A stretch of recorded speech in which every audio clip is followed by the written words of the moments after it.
private equity will soon have an ownership stake in 1 in 3 of the top 30 US accounting firms, including Grant Thornton, EisnerAmper, Baker Tilly, and Citrin Cooperman. This came to be after a surge in private equity investments in accounting firms over the past few years. US accounting firms have pointed to growth opportunities through mergers and acquisitions or investments in technology as reasons for taking private equity investment. For private equity, expensive debt and high stock market valuations mean that acquiring partnerships, which are privately held, can offer comparatively more upside on their investment. The consistent growth of accounting firms also makes them an attractive way to hedge against the high-risk investments that private equity made during the era of low interest rates. But it remains to be seen whether private equity investment is compatible with an industry that has relied on the partnership model to grow the firm and to attract and retain employees.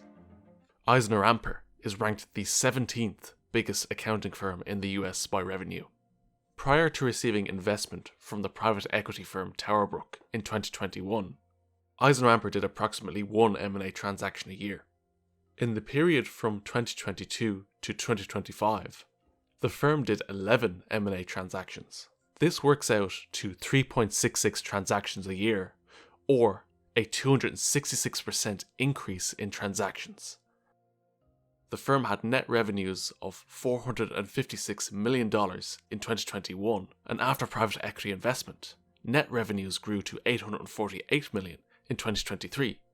It is obvious that private equity investment has boosted the growth of EisnerAmper, but private equity investment is not going as smoothly for Grant Thornton. Grant Thornton, the 7th largest accounting firm by revenue in the US, took private equity investment from New Mountain Capital in March 2024, and is now facing legal challenges from the retired partners of the firm. They have brought a challenge over the retirement benefits that they are entitled to, because the private equity deal will involve the retired partners being paid off in a lump sum instead of getting regular payments. This brings us to arguably the biggest obstacle to private equity investment being a success: the partnership model. Private equity investment fundamentally changes the ownership model of accounting firms.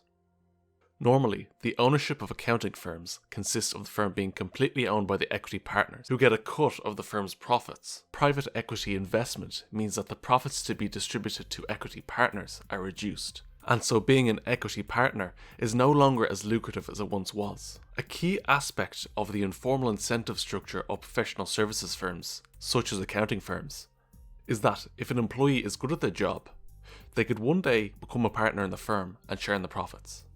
Pay is essentially backloaded, with those below partner level accepting the difficult work conditions, in the hope that one day their hard work will be rewarded with a lucrative equity partner promotion. If the profit pool is significantly reduced by private equity taking a cut, then the incentive to climb the ranks to partner level is greatly reduced. This could make it difficult to attract and retain employees. It also raises the question, why would partners work all night, at the weekend, and over the holidays, so that a private equity firm can get a large cut of the profits despite doing none of the work? Private equity's pitch to partners is the prospect of owning a part of a firm that will increase in value over time, because private equity investment is supposed to cause growth and change within the firm by boosting efficiency and productivity. An obvious issue with this thesis is that profit is 100% split between the partners, and so common sense would suggest that the partners are already very incentivized to increase the efficiency and productivity of the firm and ensure that partners are pulling their weight to maximize the profit of the firm. A profound difficulty with private equity investing in an accounting firm is that this is not like investing in a factory, where an investment in machinery and plants will drive growth. In accounting firms, the ability of partners to get new clients is the primary driver of growth. The reality is that long-standing client relationships are the result of partners cultivating relationships with those clients over many years. Clients give the firm repeat business because of their relationship with a particular partner rather than with the firm itself.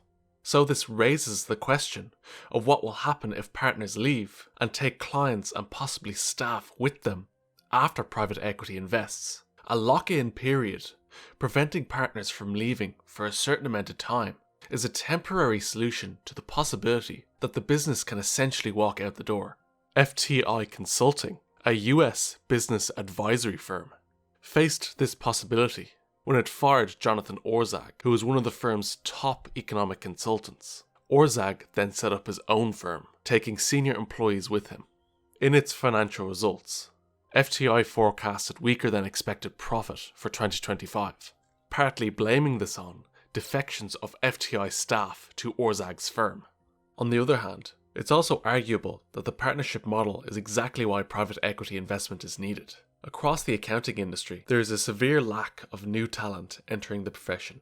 About 75% of certified public accountants in the US are near retirement, and the number of people taking the CPA exam has decreased from 100,000 in 2016 to 67,000 in 2022. In the same period, completions of bachelor's degrees in accounting fell from 57,000 in 2016 to 47,000 in 2022. The accounting profession struggles to compete with the higher salaries offered to graduates in investment banking and consulting.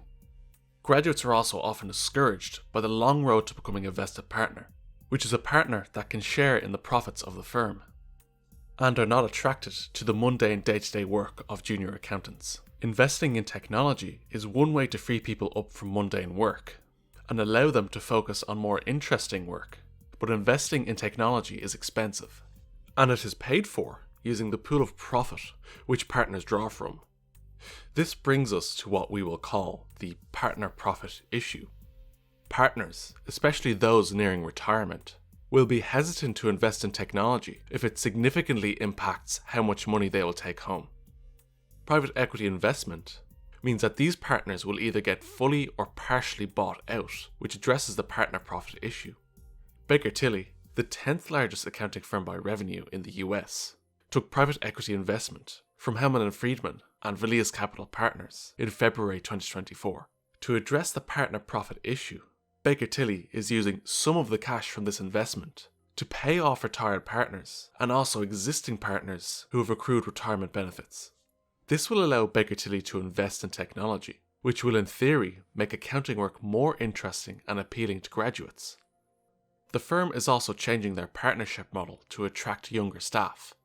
Jeff Farrow, the CEO of Baker Tilly, said that the firm cut 20 years of vesting out. Under the firm's new model, new partners become fully vested after 5 years, which means that they can take a share of the firm's profits at a younger age, which creates more of an incentive for graduate talent to climb the corporate ladder. The talent shortage is also part of the reason why BDO, the 6th biggest accounting firm in the US by revenue, used $1.3 billion of private equity debt financing from Apollo Global Management to completely abandon the partnership model in favor of the employee stock ownership model. In theory, this would attract new talent, as it allows younger employees to get an ownership stake in the company without having to reach partner level.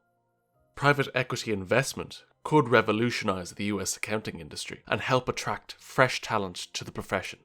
But time will tell whether private equity investment is compatible with an industry that has used the partnership model for so long. Thank you for watching. If you enjoyed this video, consider subscribing and let me know what your thoughts are on this topic.